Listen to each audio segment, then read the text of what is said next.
Olá, você que está conosco, é o Pré-Vestibular Público olhando para a redação, a produção de textos. E o encontro de hoje é aquele encontro que você diz assim, não quero participar dele, quero fugir desse tipo de encontro porque é complexo, mas é fundamental, é importante. Vejamos dois exemplos atualíssimos.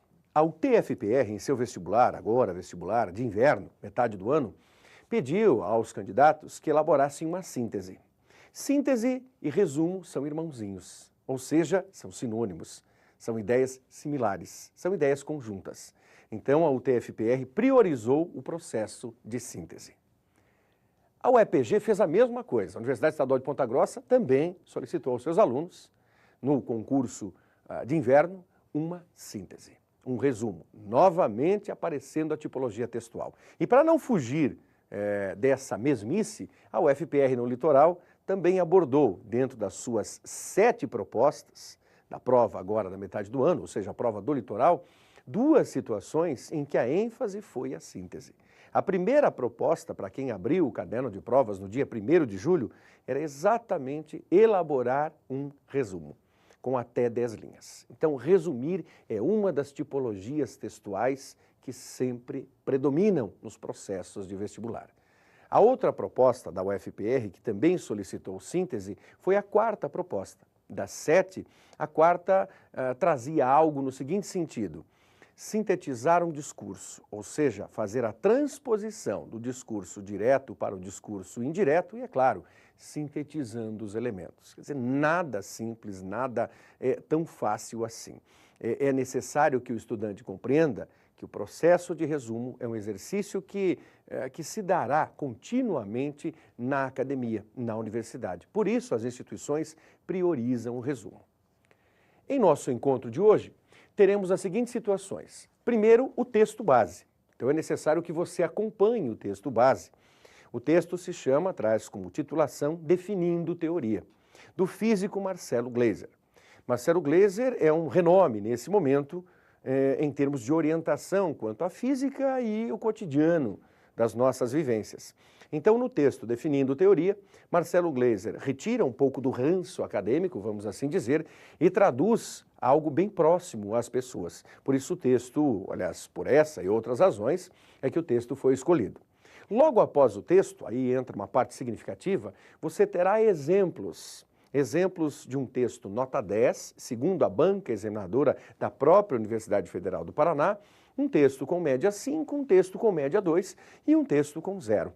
Quer dizer, através do texto base e dos 4 textos que já foram corrigidos e disponibilizados para o público, é possível entendermos como se faz um resumo. Então, o processo é um pouquinho cansativo. Se ajeite aí na cadeira nesse momento, mas entenda que é fundamental sermos reflexivos quanto ao texto Definindo Teoria. Vamos para ele, então. A palavra teoria vem aparecendo bastante na mídia, em parte devido ao debate entre criacionismo e ciência. Existem usos diferentes do termo, que acabam criando confusão. No seu uso popular, o termo descreve um corpo de ideias ainda incerto, baseado em especulações não demonstradas. Teoria, para muitos, significa um corpo de hipóteses, esperando ainda por confirmação. Às vezes, o uso popular do termo distancia-se ainda mais do científico, significando ideias que são meio absurdas, fora da realidade. Ah, esse cara sempre foi um inventor de teorias, não sabe do que está falando.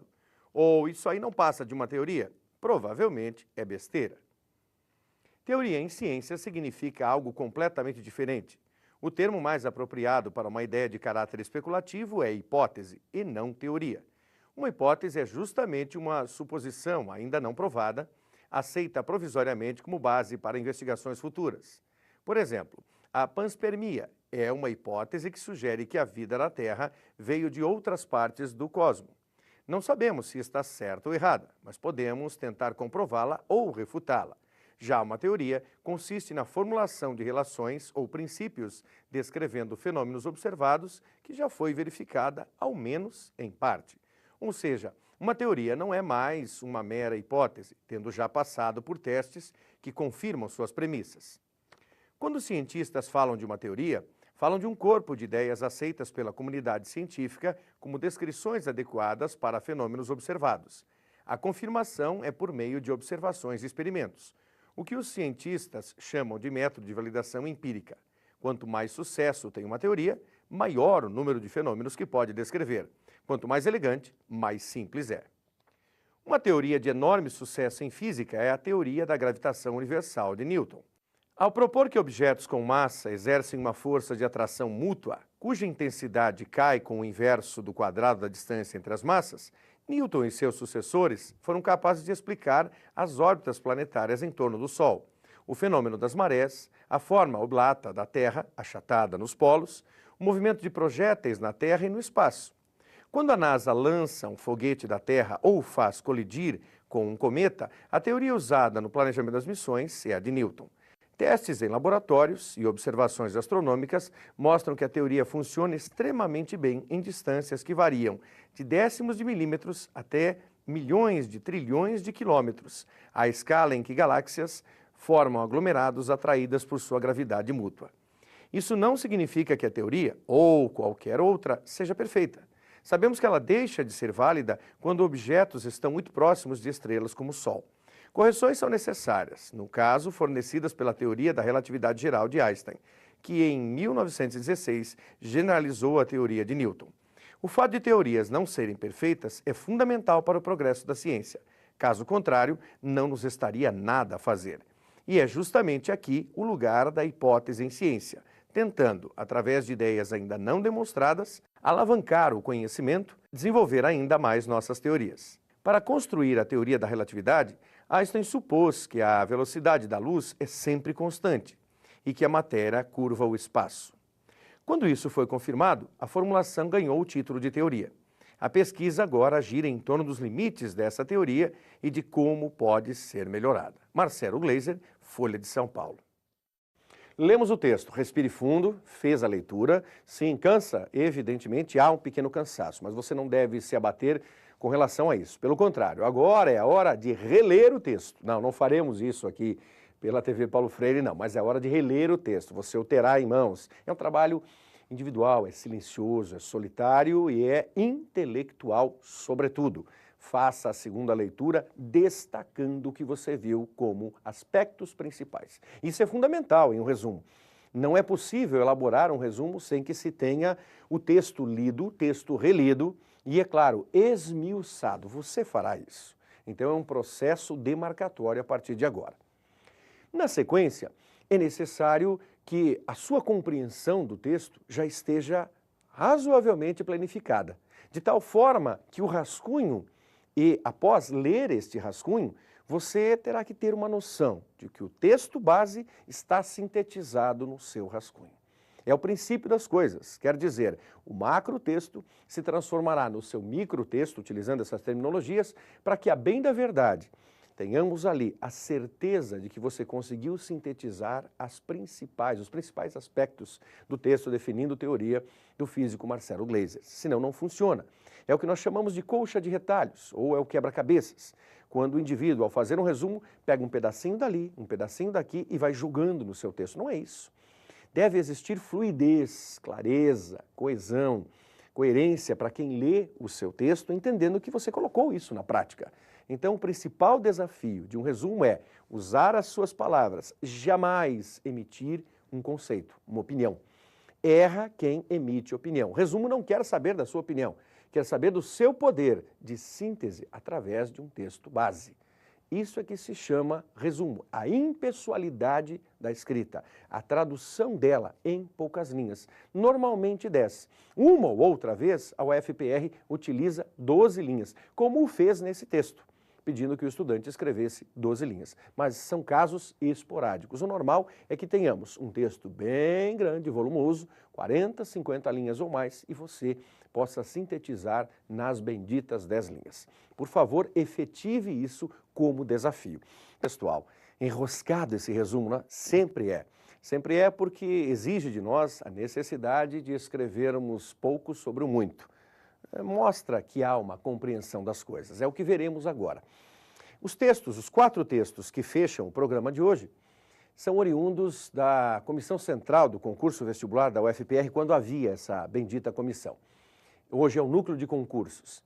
E todos eles corrigidos e com o seu grau de nota. Os graus aparecem assim: bom, razoável, fraco, insuficiente e o texto zerado. A bem da verdade, esse texto bom, que veremos na sequência, é um texto nota 10. Então vale a pena conferirmos o texto e você faça o seu julgamento, mediante a compreensão do texto geral, se merece 10 mesmo. Olhemos o texto. A popularização da palavra teoria tem distorcido o seu significado. Popularmente, o termo implicaria em hipóteses não confirmadas, sendo basicamente ideias sem base sólida e distantes do real. Para a ciência, o termo adequado para uma ideia especulativa é hipótese. Uma hipótese é uma suposição que pode ser questionada representando uma base para estudos posteriores. Um exemplo de hipótese é a panspermia. Uma teoria apresenta princípios sobre fenômenos confirmados, já observados por cientistas, formando um conjunto de ideias aceitas cientificamente através do método de validação empírica, que as comprovam por meio de experimentos. Uma teoria de grande êxito é a teoria da gravitação universal de Newton, que através de testes e estudos astronômicos tem comprovado a sua utilidade. Embora tenha funcionado bem, isso não quer dizer que uma teoria não apresente falhas. Esse fato funciona como uma alavanca para o progresso científico. É exatamente aí que a hipótese entra em cena, aperfeiçoando as teorias através de novos questionamentos. É um texto que merece 10? Julgue você. A banca examinadora o considerou assim válido. Nós fazemos algumas observações, modestas, evidentemente, e não questionando a nota da banca. Não nos compete isso.